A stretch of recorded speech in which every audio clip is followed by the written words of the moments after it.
Welcome to Small Bites, Sound Bites, a midweek segment of Food for Thought podcast where I share short, succinct, thoughtful responses to typical questions, myths, and misconceptions related to plant-based eating, veganism, and animal protection. You can get written transcripts of this podcast by going to joyfulvegan.com/donate.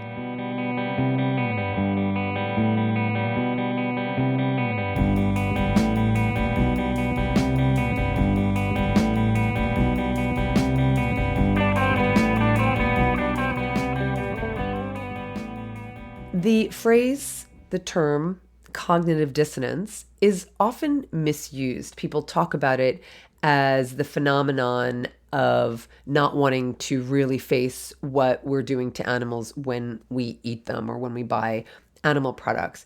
In reality, the cognitive dissonance is actually the discomfort we feel knowing that we're causing harm, but doing it anyway.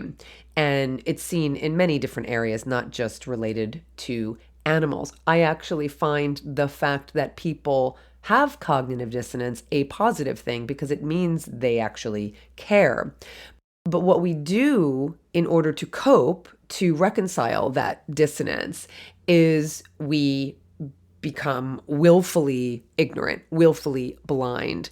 And when we turn away from the reality of what we do to animals for our gustatory pleasure, we play a game of pretend, like a child who covers her eyes and thinks you can't see her, and yet there she remains. We sense that were we to open our eyes, we would be compelled to change, and it's change we want to avoid. I don't want to see what takes place on dairy farms. I'd have to stop eating cheese. I don't want to know how pigs are killed. I love bacon too much.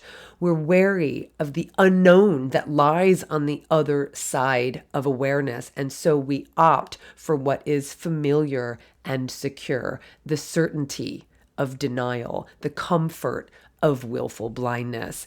As I discuss in my book, The Joyful Vegan, willful blindness refers to any situation in which we intentionally turn away from an ethical dilemma, especially one in which we may be complicit.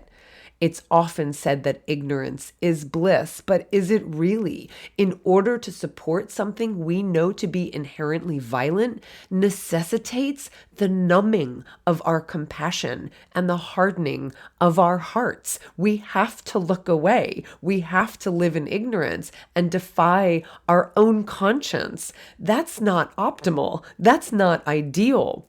Living according to the beliefs and values we say we have, that's optimal. That's ideal.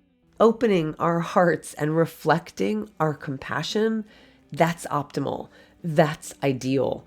And may it be so for you.